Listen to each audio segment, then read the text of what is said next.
All right, guys, we got Logan. He was in the chat. He said he was a Ukrainian volunteer. So welcome to the stream, brother. Hey, can you guys hear me okay? Yeah, man, sounds Oh, great. perfect. Perfect. 505. Sorry. Thanks for Yeah, I jumping just on, man. thanks, man. Yeah, but long time watching your channels and being in your chats. I know you didn't see me before, but yeah, thanks for having me on. No, I appreciate it. So if you don't mind, man, just introducing us and how you ended up over there and how everything went, because I mean, this is one time opportunity for us. Yeah. I initially met some Ukrainians while I was serving in Iraq and kept in touch with those guys for a long time. And in 2014, I was in Afghanistan and I was in Soto South, and some guys reached out to me and they said, "Hey, man, uh, this revolution's going on, and I'm going to go to the east." And those guys ended up dying in 2015. But yeah, so I stayed in touch with some of the other guys, and you know, through the years, they've been like, "Hey, you want to come and visit us or whatever?" Or when I got out, I retired in 2016 from the army, and they wanted me to come and visit them or serve with them or whatever. And at the time, it just wasn't right. I did some PMC work in the States and other places, and it just wasn't a good fit. But by the time the full scale started, they were asking me again, "Hey, man, when are you gonna honor your oath and come over here? You told us you were gonna come over." So finally, in May, I was able to make it happen. So went over there for a few months. This past May. Yes, yes. Yeah, I just got back like 2 weeks ago. Not Oh no even. shit. Yeah. So can you walk us through the process? Like, how did you get over there? I initially I made contact with some like intelligence officers from that place. I'm actually an intel guy myself. I did counterintelligence, human intelligence for the army, and so of course you meet like your contemporaries in other countries, and I just used my contacts to say, "Hey man, I want to come across. Is there a way you can arrange for me to have a seamless travel through the you know Granica and through the border checkpoints and everything?" There's a shitload of block posts to get into the country, and especially if you have to go through certain zones. And so they picked me up in Poland, drove me across the border, switched cars a couple of times. I had a colonel from the border service drive me to Lviv in the middle of the night because there's like a curfew, so of course like you can't just show up at the border and get across. So and they wanted to make sure that I wasn't like taking like public transport or something like that to get across. So they held my hand basically the whole way to get in.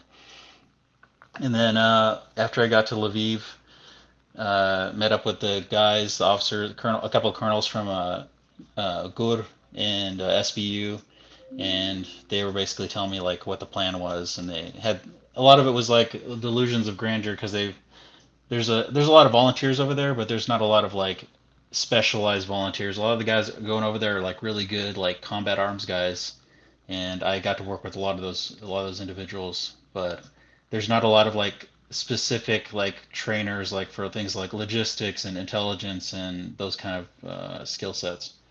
So they were excited to have somebody. You want me to keep going? Yeah, well, I was gonna ask. That was gonna be my next question. What did you end up doing? Did you end up doing intel stuff like you did in the army, or did you do combat arms type stuff? Actually a little mix of both, and some of the stuff like kind of outside my wheelhouse a little bit.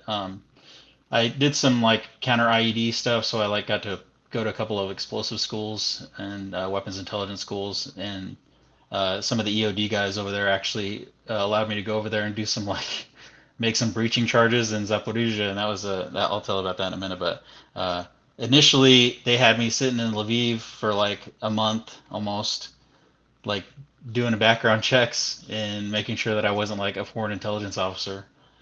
And yeah, so I did some instruction there, and I can't go into the exact units that I was training, but yeah, teaching them about like intelligence preparation in the battlefield, uh, counter, like because the Russians use a lot of like reconnaissance and sabotage groups, and that's like a huge problem, like penetrating the lines and stuff like that. So they wanted training on how to counter uh, those reconnaissance groups coming across and like causing issues. Or one of the bigger issues was uh, they were coming across, infiltrating and supplying their agents that were already in Ukraine. So like as you know, like there's a bunch of agents like sleeper agents and just like other dudes that like talk to, you know, FSB and SVR and whoever on the phone, and they get their instructions or whatever, and they try to take care of that like SIGINT wise through like SVU.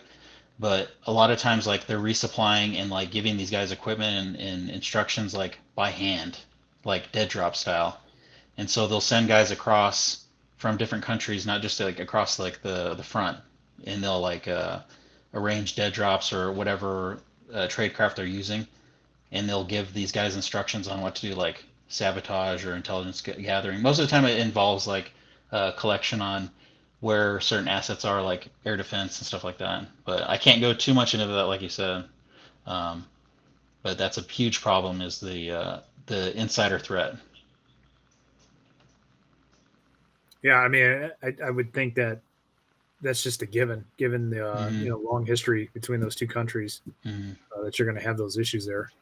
So, can you give us any sense? I mean, you just recently got back. Can you give us any sense of what's actually going on the ground? Because it seems like there's a lot of like, obviously, there's propaganda on both sides, Mm-hmm. uh, and I'm sure the truth lies somewhere in the middle. Can you give us any sense from your perspective on It's how? yeah, it's like if the defense in depth on both sides is like so significant that even like the Russians probably for the last 6 months, 7 months have been trying like light infantry assaults across. You know, you've seen the terrain. It's just like fields with tree lines, and everybody knows they're in the tree lines, and there's drones and uh, ISR, and even the Russians have like camera towers and stuff like that. So there's like so much surveillance that you can't use slow moving maneuver tactics very easily, and both sides figured out pretty fast that to stop a mechanized assault, all you need is anti-tank mines. And so there's like just literally the problem is, especially like when I was in the southern front in Zaporizhia, they have so many lines of anti-tank mines everywhere that armored assaults like will just stop dead. And as soon as they slow down, the cornets and everything else are just going to start flying, and the Lancets and everything else is just going to come down on you. So they've had to figure out how they can try to identify mine belts, and a lot of it's like using drones, like at night, like right when the sun goes down, they'll use IR and try, like the cooling metal of like the PMN mines and the anti-tank mines, like see the signatures under the ground. But it's hard, especially like they started too late in the assault in the summer, so like the grass grew and they couldn't use that tactic anymore. So then you saw the videos of the guys like stepping out of the Bradleys and getting their, you know, lower bodies blown off. And it's just it's the the breaching, and like there's not enough breaching charges, there's not enough like anti-mine charges, uh, and there's a significant lack of any kind of demining equipment like mechanized. So like the flails and every other kind of engineering equipment that's like that could protect an engineering company clearing a breach is just, they'll get, you know, they take significant casualties, you know, and there's only so many of those. I think there was only like maybe four for like a brigade. So I mean, once you lose two of those, I mean, your combat effectiveness is like way down. So I'm curious because I mean, we've all heard that this major counter or offensive was going to take place, right? Mm-hmm. And, Mm-hmm. we'd send them Bradleys and other armored vehicles, and so is the rest of NATO. But you would think with this an armored push to break through Russian lines, like they would have systems like Mikulik, right? They'd have like Mm-hmm. Mikulik to be able to, like, surely they knew that these minefields were going to be there, and it shouldn't have been a Yes. surprise. I can tell you with the like their Miclics and stuff like that, they had a bunch in the beginning of the war, but they used them for urban combat as like they basically what they did is they cut the charge at the end, and they launched it like a giant freaking TNT charge at a building and blew it up. The Russians were doing the same exact thing, and so they used up a lot of those a lot of that equipment doing urban combat. And so now like they're in this like slow grind, and they don't have that stuff anymore. And Uh, yeah, I think a lot of the stuff that's going on, like as far as the problems with like Bradleys and like the Western equipment is they're getting good training. Like I've seen the guys like they know the Bradley, they know the 113s, they know like even like Matt V's and Humvees that they're good. They understand that Ukrainians are very good at like picking up on stuff.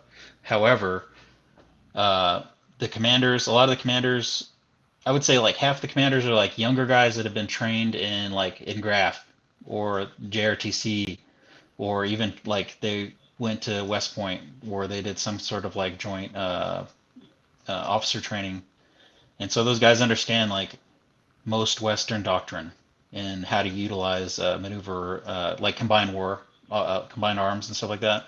However, half of the guys they didn't have enough officers, so like they reactivated a bunch of guys. Like my boss was an old guy from he's like an old Spetsnaz guy, and he was they made him the commander of IDAR, but he's like his experience was like Soviet-Afghan war. So like they didn't go through any of that training. So they're getting all these like Bradleys and armored vehicles and Western equipment, but they don't understand the tactics how to use them. And so they're still like, all right, go and conduct an armored assault, but they're using the same using the same systems they would if they were using like BMPs and BRDMs, like those kind of tactics. And they don't understand like the weapon systems, the range, like the effective range of like a Bradley weapon system Bushmaster is like way better than like a BMP or something like that. So like you can stand off and fire at people. They're not doing that. They're trying to like charge at the positions on the tree line and use the Bradleys like that. It's like they don't understand.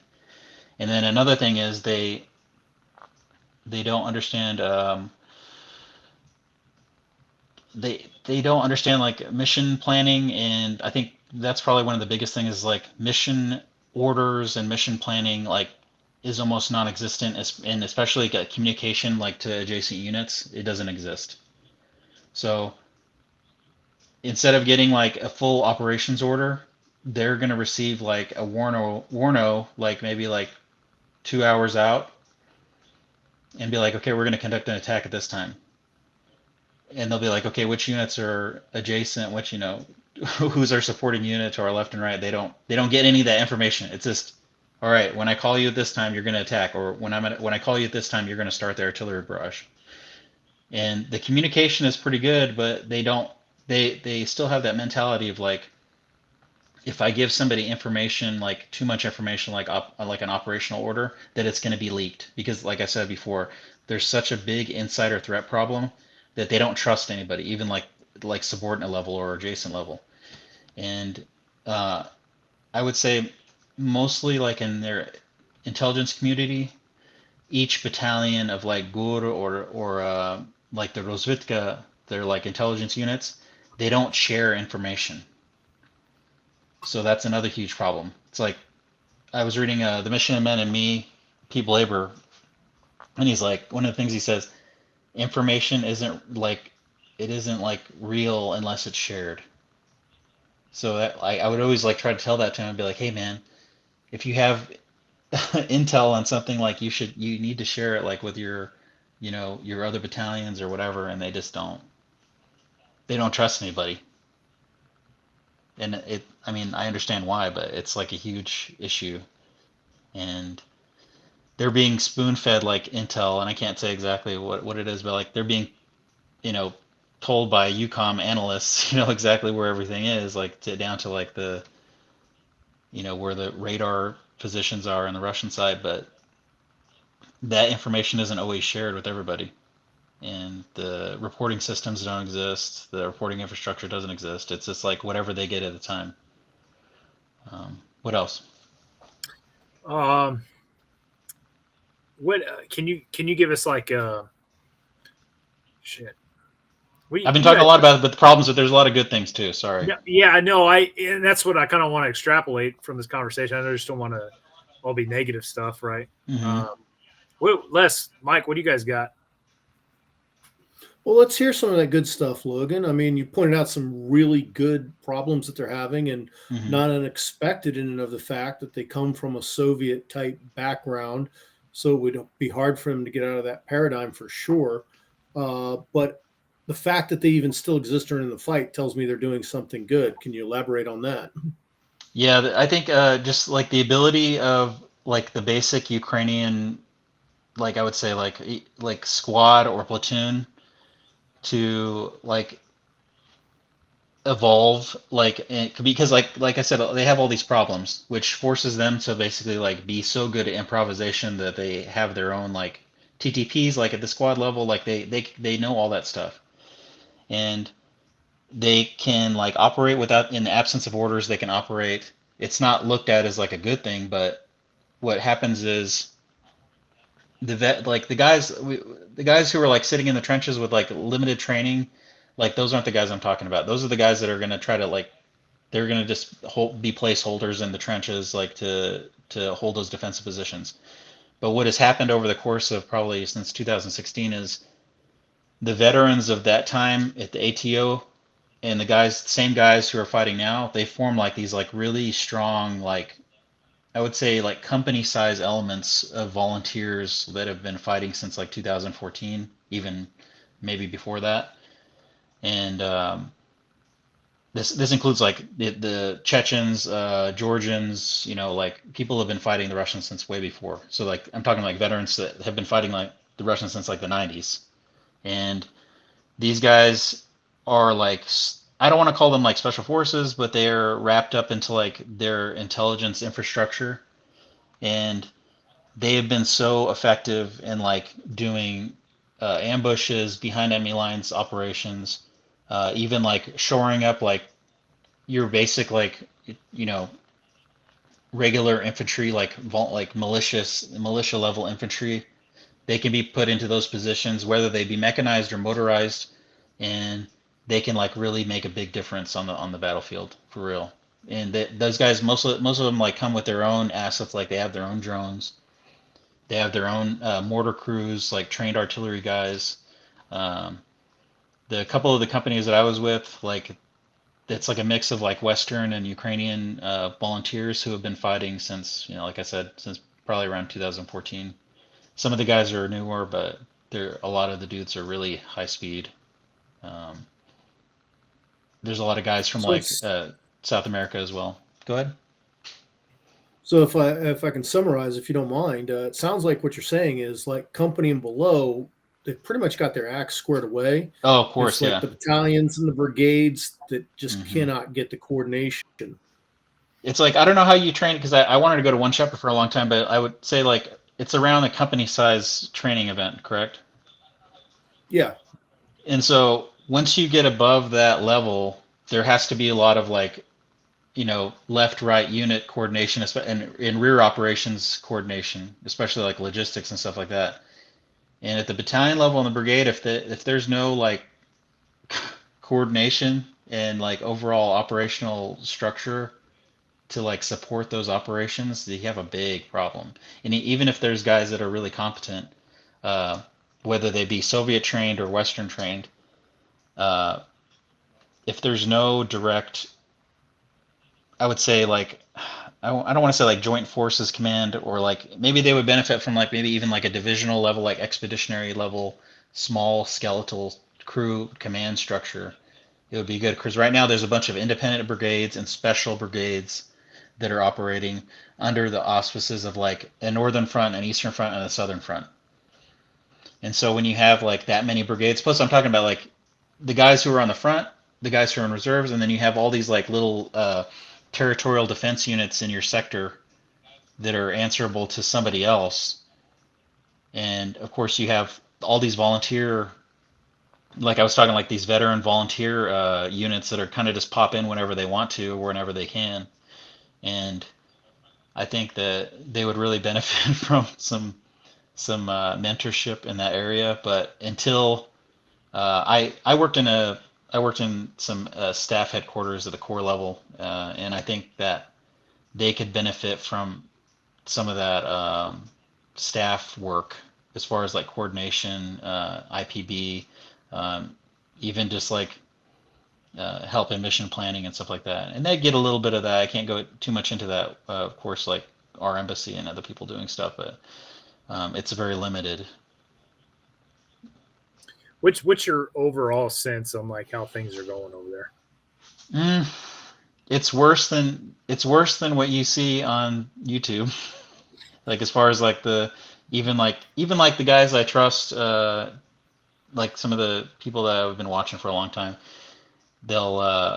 they're a little bit too optimistic, and especially when I was in the southern area in Zaporizhia, it was bad, man.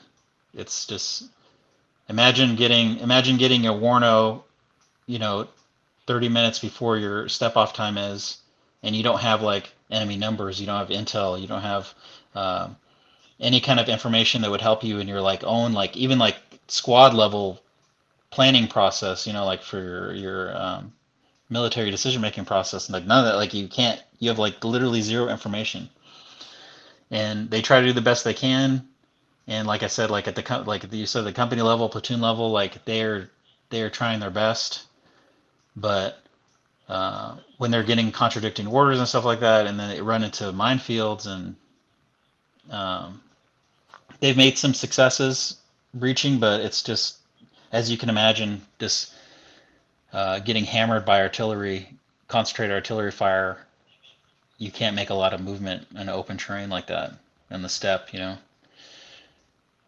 And they need something a little more coordinated. The offensive I think was supposed to be like more of like a information operation than it was a actual offensive, because like the offensive capability of the army is not anywhere near where it should be, and that's as we've seen like past 72 hours. There's been a lot of like laws that have come out from the Zelensky government that have been to change like who the mobilization factors are. So like if you have certain diseases now, like it doesn't matter anymore. So like the mobilization is coming, and I is like an intel guy. Like I'll look at other information. If you look at look at the enemy's information, like the propaganda goes both ways, but you can kind of like take the information that you're seeing like pro-Ukrainian media and then like anti-Ukrainian media. Like for instance, like one of the guys that I watch is the Duran. They're like very pro-Russian, like anti-Ukrainian, but the guys are very smart. And so you can take like their information and like maybe somebody else and like kind of the information somewhere in the middle, and you can kind of gauge for yourself like where it is actually like in reality, if you're not there, of course. So, Logan, what would you say, like, for the average guy sitting back here trying to watch this in the world, which news source would you say is more reliable as for what's actually going on the ground?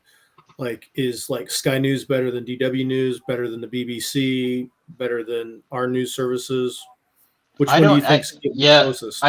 I'm kind of biased because like I've learned I started learning Ukrainian probably in February, and so like I can read their news now, and that is probably like the best source of news. Like if you want to read about like what's going on, like go to Instagram, go to like a certain the like certain you know like 24th Brigade whatever, and they'll have their own you know like news like what's going on. You can go to like the National Guard, uh, whatever like social media like Ukrainians have. They have like their own social media people and their own media people that like they give information that's like really good, and some of it you can translate, like you can push a button and translate it. um, Colonel McGregor, I respect that guy. He's like an innovator. I actually read his books, but he is such a freaking foreign agent, dude. Don't freaking listen to everybody. So I was gonna, Don't listen to everything. dude, I was gonna ask you about that because I listened to him and I've seen some videos, some interviews he's done. It just seems like, dude, he paints the worst possible, Yeah, scenario. and he's a very smart guy, and like I respect him like as an armor officer, like a maneuver guy. He's amazing and brilliant man. But he is obviously like I'm not saying he's paid by you know the Russians, but I mean he has some sort of influence on him where he speaks about that, and you can tell, and a lay person can tell without being like an intelligence guy. Um, he has some undue affluence there. Just lives in D.C. obviously, but Yeah. So um, like, I was listening to a recent interview he did, and it's like I remember hearing another interview he did prior to that, and it was just mhm, like it's doom and gloom all day long on this for the and Ukrainian he's been side. wrong. He's been wrong on a bunch of stuff. Right. He's And been one of totally the wrong. things he said on this recent interview is like, oh, if the Russians want to steamroll them right now, they could. And I'm like, dude, they tried. they tried and they didn't succeed. Mhm, And it was terrible. I get the Russians are better off than it's being portrayed, but I mean, there's no way they could steamroll Ukraine right now at a drop of a hat, because if they could, they would have already. Yeah, and that's what the mobilization, the new mobilization, and they're going to keep it quiet, but like the new mobilization for the Ukrainians is going to be what, probably another 250,000 dudes who are not going to be high quality. They're just going to be like ready for the next. They're worried about like a new offensive that's going to come maybe in the winter, maybe a little after the winter. But Well, they're you think the they're Russians thinking, are going to push, or oh, of course, yeah. I mean, there's no peace plan on the table that's viable, because if there's people saying that the take away Western assistance or whatever, and then there's going to be like a Korean situation, two Korea situation. And I disagree. Like, knowing Ukrainians, no Ukrainian is going to accept that, and no Russian is going to accept that, because the Russians believe they're winning, they really do, and they've used up a lot of the dudes in the LNR and DNR like cannon fodder. Like they did in World War II, they used Ukrainians as cannon fodder in World War II as well, and they've run out of dudes, and they have a lot more, of a population to pull from to create another invasion force, which is totally a total possibility, and that's what the Ukrainian military structure is thinking as well.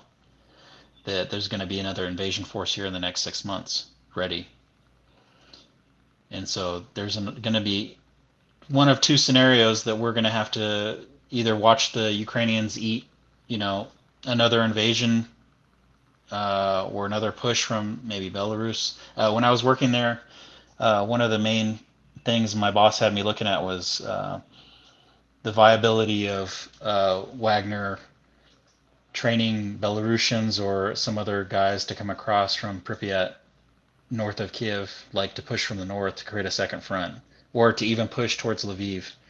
And it ended up being kind of like a unrealistic thing, just because of like the terrain and the intel just wasn't there. I can't go too far into that, but like it's just not like a realistic thing right now. But as far as like indirect operation missiles, artillery, drones, a crap load of that stuff is in Belarus.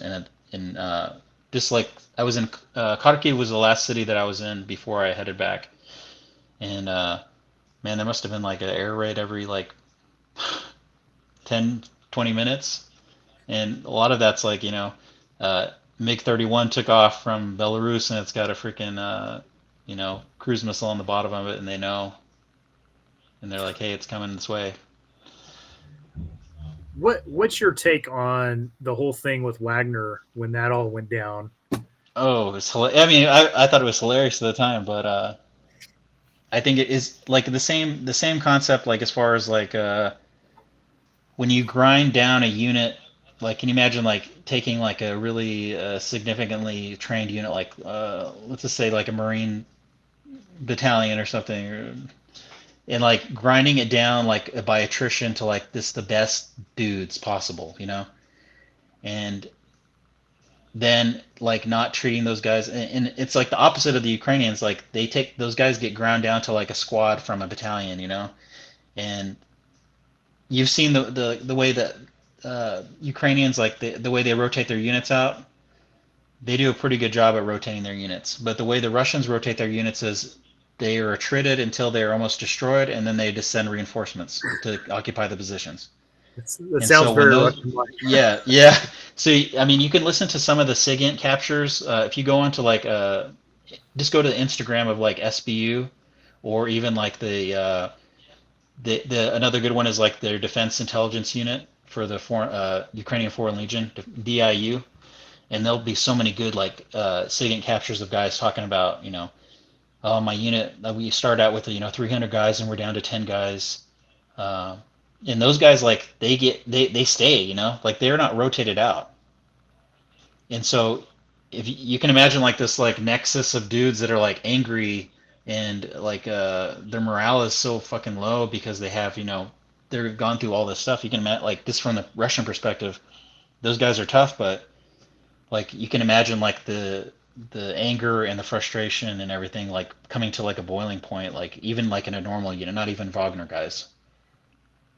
And to be realistic, like a lot of their best guys like died at the beginning, like all their VDV units, all their like elite unit mechanized units and stuff like that. A lot of those guys were like totally eliminated like in the very first month. Even the Wagner guys, they went over there. A lot of those guys, we thought, man, those guys are gonna like make a big difference, but they die by artillery just as easy as regular, infantrymen.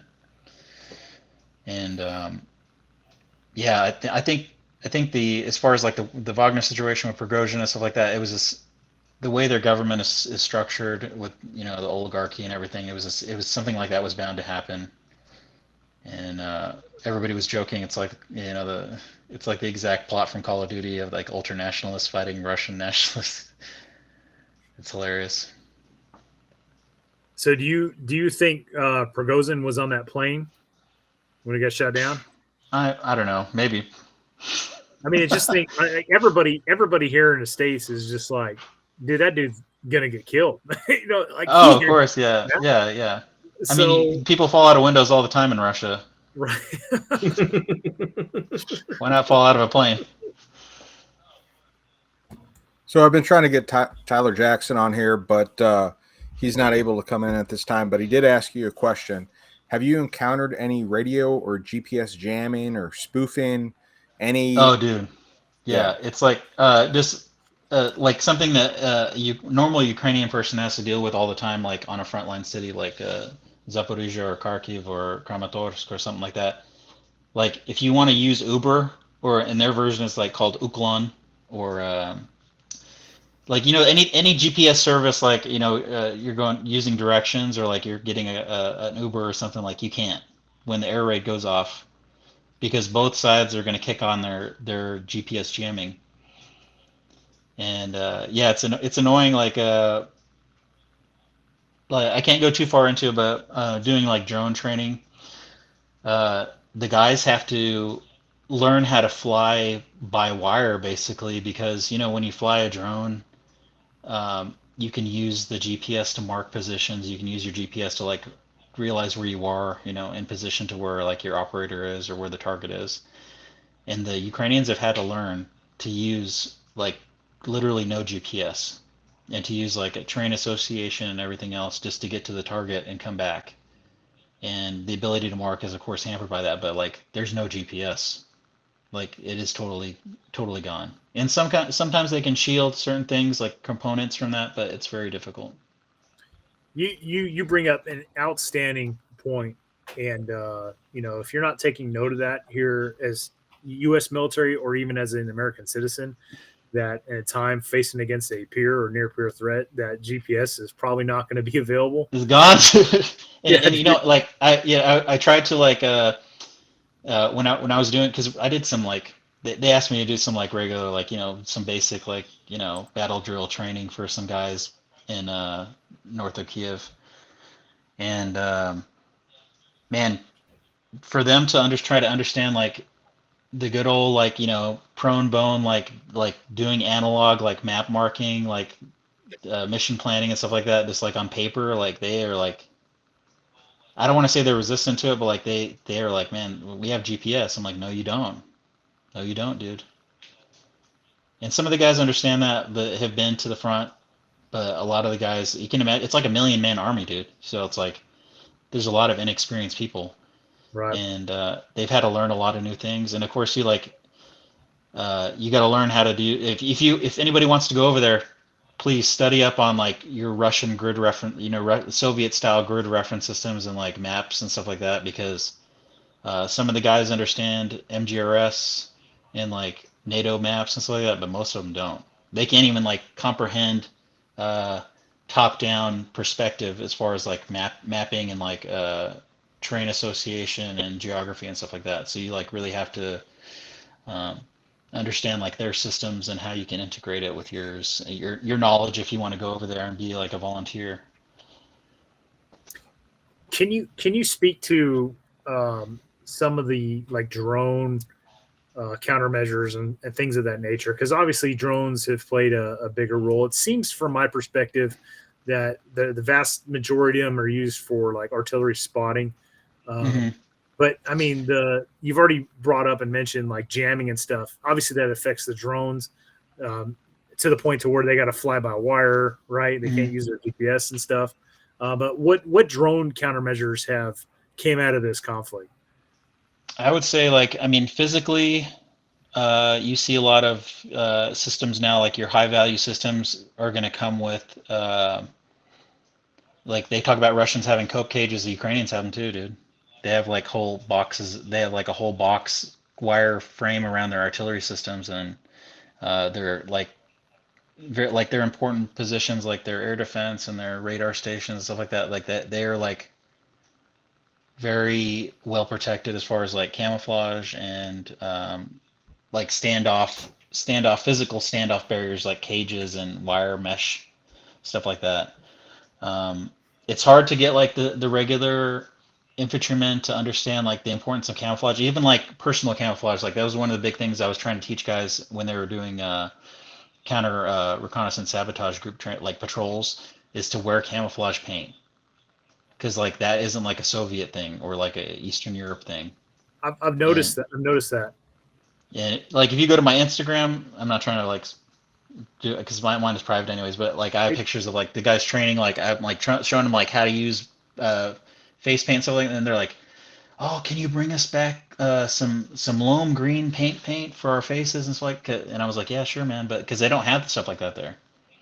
Yeah, so Like I've noticed, you know, you got these dudes that are doing, I mean, clearly they're doing some sort of like special operations, you know, behind enemy lines and stuff. Like the video where I guess they're like Ukrainian Marines and they jump into a trench and, you know, they take out several Russians inside that trench. Obviously, it was a Russian trench system, but you see guys with, you know, like scrim in their Kevlars and stuff. So like obviously they're thinking about camouflage, but like none of those dudes have, you know, camouflage face paint. And it's like, if you're going to do a special operations behind enemy lines, like you think you would go the extra mile of, you know, camouflaging your face, right? Yep. And some of the guys, like they give me shit because they're like, dude, why am I camouflaging myself if I'm just gonna put a bright ass blue tape or bright ass yellow tape on my helmet or my uniform or my equipment? And I'm like, you know, there's some moments like when you're staring over the lip of a trench, or you're like looking through a hole in a freaking bunker, or I mean, I'm just like, hey, would you rather have the split second of an enemy being like, is this a guy or not, or whatever? Like, you want that split second even. Especially like when you're in like a close combat situation, like in a trench line or like in a bunker system or something, like, or even in the woods. Because a lot of the combat happens in the woods. And do you want your face to be fully exposed with no camouflage and you're like looking around a tree or something like that? Or would you like the 1 or 2 seconds of recognition, you know, delay? And some of the guys understand, some of them don't. And it's hard to change a guy's mind. Some of the guys that are fighting over there are like 60 years old, dude. And you're never going to be able to tell them anything. And some of the guys are young and they understand. Some of the guys are young and they don't understand. Just depends. It depends how good of a instructor you are, I think, for them to understand. But so I'm still trying to understand like why the Russians aren't using their air assets as much. Like what's kind of keeping that at bay, or are they just choosing not to employ, you know, carpet bombing or, you know, things of that nature? They did. I think they did initially, especially like in places like Mariupol and some of the other places like Izium and stuff like that. They did use a lot of like really area defeating weapon systems, cluster munitions, stuff like that, and they used a lot of incendiary weapons. And if you look at like their air power situation, like they don't have a lot of assets. And a lot of that's like maintenance issues. A lot of it's because they're being attacked at their air bases by indirect fire from the Ukrainians. And what you'll see is most of the time, like I was talking about, like when I was in Kharkiv, like in the front area there, like they'll launch their missiles kind of like the Israelis do. They'll launch their aircraft and fire their munitions from behind terrain, and then they'll, you know, pull off with that when they're outside of range of air defense. So basically, they'll launch like a standoff weapon system from like, and especially like the big boys like a Tu-160s or something like that. They'll launch their stuff from like all the way like Lake Baikal or something far away, like really, really far away, like thousands of kilometers, so that there's no way that they could risk that the air platform from being shot down by air defense, and they still get the weapons on target. And of course, you could see it coming from further away, but I mean, they are using their air power, but they're not putting it at risk. And honestly, like right now, I kind of think that, or I kind of feel like that's kind of going to be the next fight with us, right? If we end up hooking and jabbing with China, like I don't think either power is going to own the sky because of the anti-aircraft defenses. So there was one caveat on that. When I was on the southern front, I was back in the second and third line at that time, and the real problem, like the real like heebie-jeebies you get, isn't from like the artillery. It's from their alligators and like their like attack helicopters or whatever. Like they caused a huge fucking problem. Like more like at that time, like more so than like the mines in like the static defenses, because those are pretty good weapon systems in themselves. And when they massed them on the southern front, when they did, it was like almost impossible for a mobile unit to like even activate, because as soon as those heat signatures would go off, the helicopters would be firing missiles into them or shooting them or something. And they caused a huge issue. And even with like the air defenses, like in the zone, I mean, it's harder to hit a helicopter over short distance operations than it is to see like a drone or like a fixed wing aircraft come to do close air support or something. And are they employing like SEAD type tactics? Like, are they suppressing air defenses and then conducting strikes and then pulling out, or? Not from what I've seen. From what I've seen, it's been like quick, like almost like they're using like massed attack helicopter squadrons as like almost like a quick reaction force.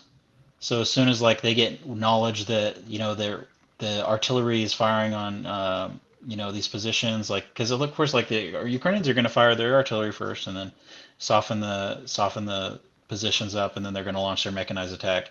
But as soon as they get that indicator, they're going to launch those rotary wing aircraft, and they're going to cause huge problems. And one of the other things I forgot to say was, because of the similarities between like Ukrainian doctrine and Russian doctrine, one of the things I hear all the time is, well, we know exactly what they're going to do and they know exactly what we're going to do, because they know the same tactics, like the same,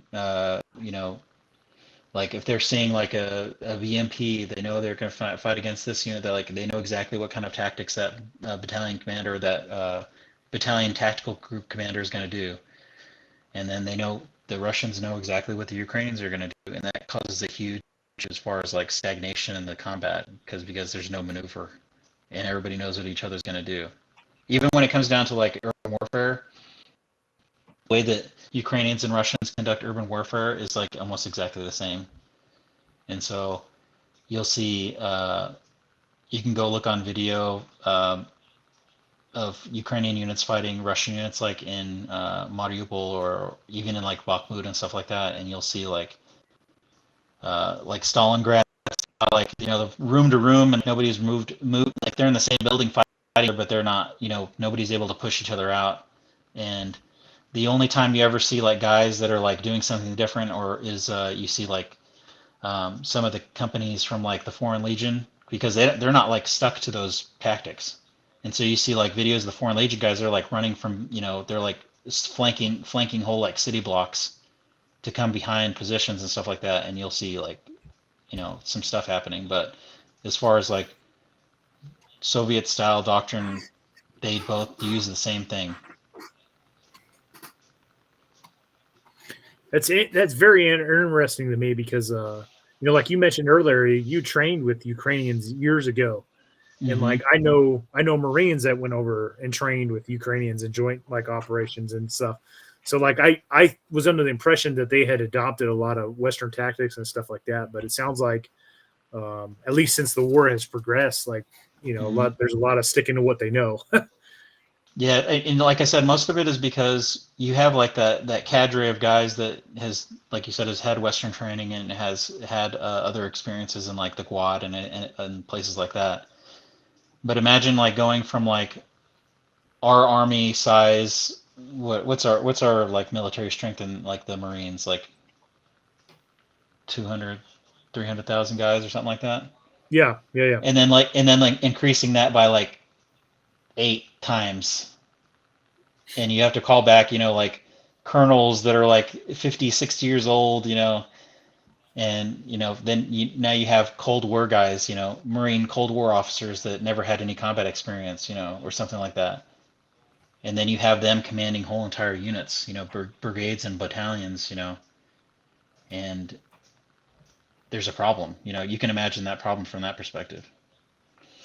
And that goes across the board: Marines, Army, Air Force. The Air Force I think their Air Force has been kind of like immune to some of the issues because they're just such a smaller force. But like their Marine infantry, their Army ground forces, like they suffer from the lack of coordination at the higher level. I mean, you wanted to talk about corruption too? Like, I don't know how much time you have. Well, I was just about to say we're at the 2-hour 20-minute mark. It's been incredibly interesting. Maybe we'll have to come. You have to come back on a follow-on stream. But to wrap this up, I guess, can you just from your foxhole, man, looking out, like, can you just kind of give us your thoughts on how you think this all ends? Oh, I really don't want there to be like a cessation of hostilities, as far as like, because anything cessation of hostilities will happen on the Russian terms right now. And like I said, I'm biased because I'm obviously pro-Ukrainian, and I'm going to go back there again. I'm not going to say when, but very soon. And I think that there's going to be a lot of problems in the winter. And I think that one of two things is going to happen. Either there's going to be a total cessation of Western support, which isn't really likely, or the Russians are going to keep pushing and keep attriting, and there's only so many mobilizations the Ukrainians can do. And at some point, they're going to have to be shored up by NATO. And I mean, a lot of guys just like me, like, they hope that happens, because I would love to see the 101st come across Romania and freaking sit on Odessa and tell everybody to come on. But that's going to take a lot more coordination, and I don't think State Department has a good hold on what's going on. And I can't really speak about that much, but like, there's a lot of hands-off attitude at the embassies there, both UK and US. And I'm hoping that changes.